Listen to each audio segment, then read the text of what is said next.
Баршаңызға сәлем, құрметті көрермен. Менің арнама қош келдіңіз. Міндетті түрде жазылып, яғни тіркеліп, қоңырша батырмасын баса кетіңіз.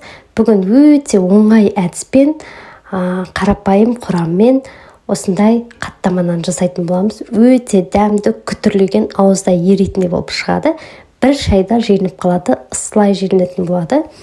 Міндетті түрде дайындап көріңіз. Алдымен бөлме температурасында тұрған осы жылы суымызды алып, бір ыдысқа құйып аламыз. Оның үстінен тұз салып, барынша тұз ергенге дейін жақсылап араластырып алыңыз. Енді осының үстінен алдын ала ерітіп алған сары майыңызды құйып аламыз.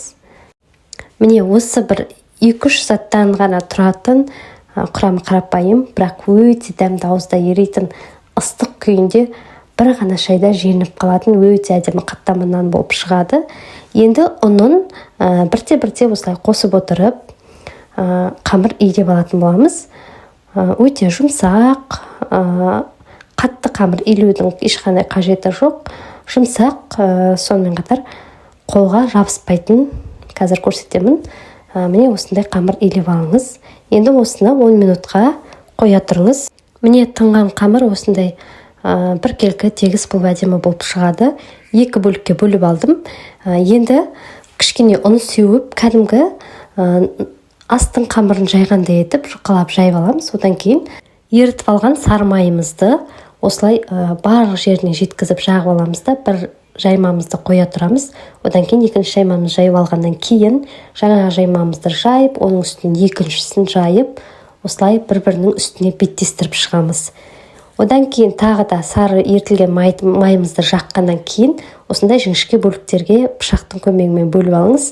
Одан кейін видеода көрсетілгендей етіп жасап шығыңыз. Міне, өзіңіздің табаңыздың үлкендігіне байланысты, өз қалауыңызша үлкендікте осылай ораңыз. Мен 3 бөлікті біріктіріп орадым. Міне осындай әдемі қаттама нандарымызды дайындап алатын боламыз. Міне барлығын көрсетіп шықтым. Әр қабаты айқындалып көрініп тұрған өте әдемі қаттама нандарымыздың қамыры дайын болды. Енді қатты бір сыртына майы шығып жатқан жағдайда осылай ұн сеуіп жақсылап жайып алсаңыз болады. Оқтауға аса бір күш салудың қажеті жоқ. Жай ғана басып отырып тегістеп алсаңыз болды. Аз ғана бір қасық шай қасықтай майда осылай етіп пісіріп алыңыз.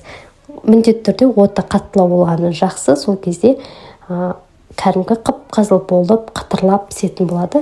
Ортасына ауа кіріп жатқан жағдайда жанын көтеріп, ауасын шығарып жіберіңіз астындағы. Сол кезде барлық жеріне от тиіп, жақсы болып пісіп шығатын болады. Міндетті түрде лопатканың көмегімен осылай айналдырып, домаландырып тұрыңыз. Сол кезде барлық жеріне тиіп, от жақсы болып пісіп шығатын болады. Асықпай, міндетті түрде екі жағын бірінен соң бірін аударып, барлық жеріне ыстық табаны тегізіп, жақсылап тұрып пісіріп шығыңыз. Күтірлеген, қытырлаған, иісі мұрынды жаратын өте әдемі қаттамадан дайын болатын болады. Міне сіздерге видеода әдейі көтеріп көрсеттім. Екі жағы да бірдей осындай бір әдемі болып пісетін болады. Бір жағын түгел пісіріп, екінші жағын деген ондай қатып қалған еш нәрсе жоқ. Екі жағында аунатып отырып пісіріп шығыңыз. Міне үйді иісі алып, өте әдемі қаттама нандар дайын болды. Тыңдап көріңіз. Күтірлеген, қытырлаған нандар осылай дайын болды. Бана да айттым, бір шайда таусылып қалатындай өте дәмді болып шығады.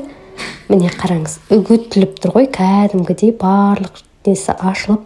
Мен қазір ыстықтау күйінде сіздерге ашып көрсетіп жатырмын. Кішкене суығаннан кейін тіптен күтірлеп, тіптен бөлшектеліп жататын болады. Сондықтан өте сәтті және ең қарапайым, ең оңай әдісі осы. Видеом ұнаған болса, сізге пайдалы болған болса, міндетті түрде каналға тіркеліп, лүпіліңізді, пікіріңізді жаза кетіңіз.